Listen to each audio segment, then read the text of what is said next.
Welcome back, everybody. My name is Ben Schubert. I'm a filmmaker and I talk about film stuff. So recently I watched the Bo Burnham comedy special, Depressive Breakdown. Good times. Today I want to talk about the Bo Burnham special Inside that he did for Netflix recently. So honestly, I'd never heard of Bo Burnham before this special. I didn't know what to expect going into it, and honestly I think this was probably the best first impression for me. If you haven't seen it, it's really good. I don't know if I'd recommend it for everyone. It can get quite dark.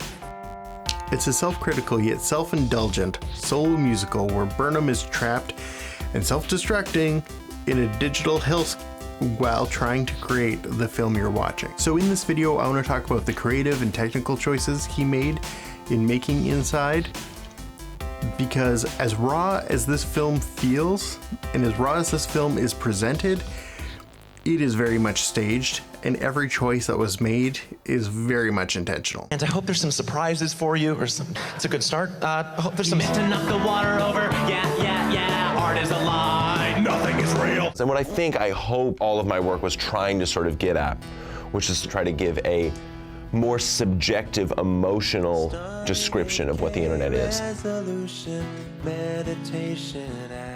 So let's start with the static frame. So this film was shot almost entirely on a tripod, which gives a really claustrophobic and really tense feeling to the film. I'm pretty sure that the camera that this was filmed on was a Panasonic S1H.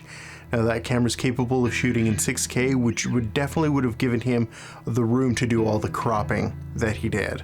So if he's shooting in 6K, then that gives a lot of room for all the cropping that happens throughout the film. Now, pretty much all the camera movements that happen through the film is just digital zooming. So there's no mechanical sliders, it's just locked off shots that he messes with in post. So he uses frame cropping a lot as a narrative device to connect audiences to digital spaces.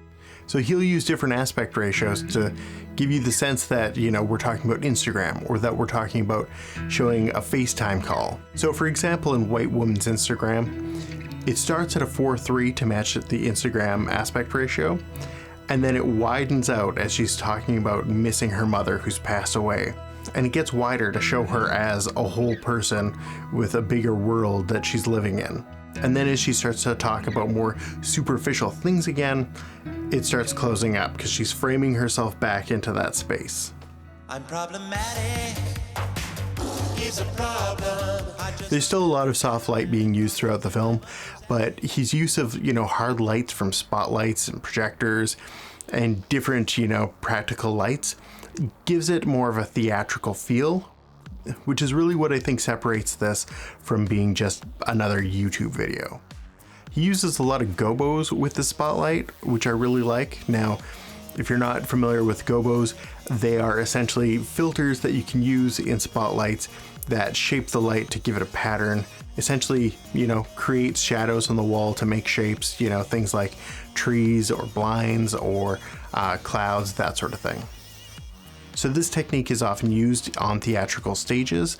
So when you see it in the film, you really get the sense that, this is a performance, this is something that's happening on a stage. So he also uses other modifiers to make hard cuts to, essentially make frames, or even to use light as a prop. So at one point he makes a joke of being crucified as a white savior, and he uses a cross made out of light to make that point. There's a lot of use of color in this film, but one thing that really stands out is the combination of cool versus warm tones and how those play out in the story. The cool tones seem to represent his depression, his cynicism, his despair, while warm tones tend to represent his optimism and hope, and almost to the point of being naive. I really love the use of a projector, not only as a light, but also as a way to create layers of psychological space. It can be used in silly ways of having textures of sexting emojis, and it can also be really bleak.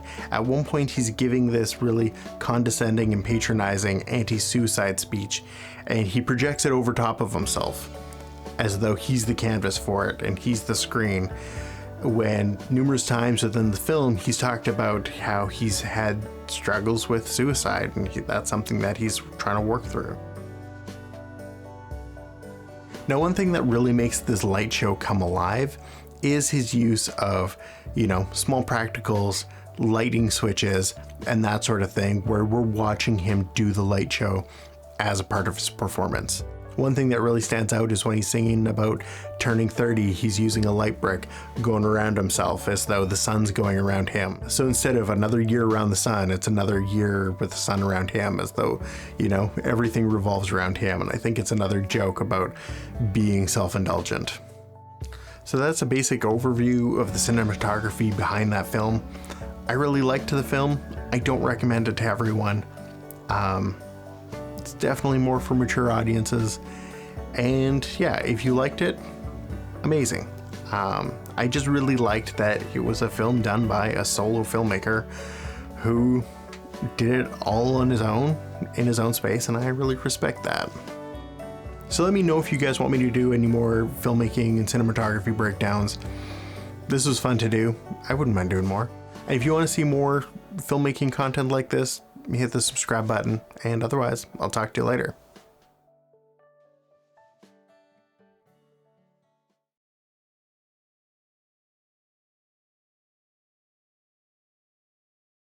So, it is a self-critical yet self-indulgent solo musical where we're watching him make this musical about essentially living in this hellscape while navigating the boundaries of reality and some digital hellscape that we know as social media.